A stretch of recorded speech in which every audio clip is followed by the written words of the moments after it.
রক্তের সম্পর্ক থাকলেই আপন মানুষ হওয়া যায় না। বিপদের সময় যে পাশে থাকে সেই আপন মানুষ।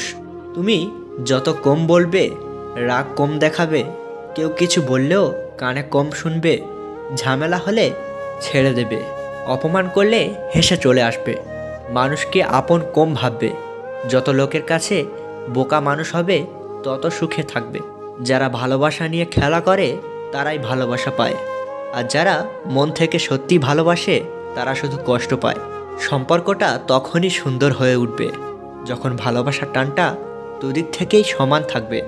যদি ভালোবাসার অভাব থাকে তাহলে মানুষটাকে ছেড়ে দাও, কিন্তু যোগ্যতার অভাবে কাউকে ছেড়ে দিও না। কেননা যোগ্যতার চেয়ে ভালোবাসার মূল্য অনেক বেশি। কেউ হেরে যায় বিশ্বাসে, কেউ হেরে যায় জীবনের নিঃশ্বাসে। বিশ্বাসে যে হারে সে জীবন্ত লাশ, নিঃশ্বাসে যে হারে সে ফিরবে না পৃথিবীতে আর। মানুষ কখনো অপ্রিয় হয় না, অপ্রিয় হয় তার আচরণগুলো।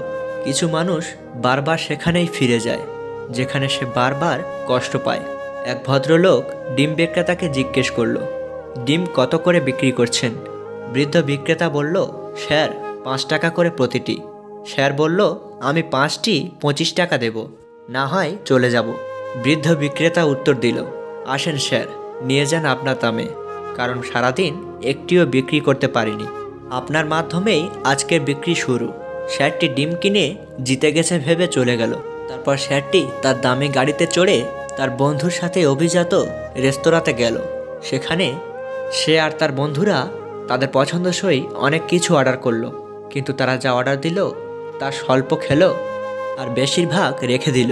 তারপর সে বিল দিতে গেল। বিল আসলো 1400 টাকা। সে দিল 1500 টাকা এবং রেস্তোরাঁ মালিককে বলল বাকিটা রেখে দিতে।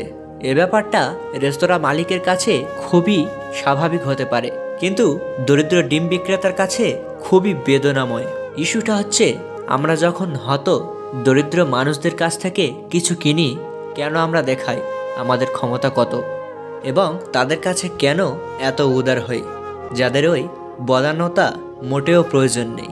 বিষয়টি নিয়ে আমরা যদি একটু চিন্তা করি তাহলে দেখতে পাই, যারা অভাবে থেকেও মানুষের কাছে হাত পেতে কিছু না নিয়ে কর্ম করে পেটে কিছু খাবার দিতে চায়, আমরা কেন তাদের পারি না একটু বেশি মূল্য দিতে? ভদ্রতার চাদরে আসলে আমরা আমাদের মূল্যবোধকে হারিয়ে ফেলেছি। যখনই কোনো অসহায় বৃদ্ধ গরিব লোকের কাছ থেকে কিছু ক্রয় করবেন, তখন তাকে মূল্যের চেয়ে একটু বেশি দেবেন। আসুন আমরাও নিজেদের বদলাতে চেষ্টা করি, সৃষ্টির সকল প্রাণীকে ভালোবাসতে শিখি, অসহায় মানুষকে আপন ভাবতে শিখি। মধ্যবিত্তদের সমস্যা হলো, নিজের দিকে তাকালে পরিবার শেষ, আর পরিবারের দিকে তাকালে নিজে শেষ।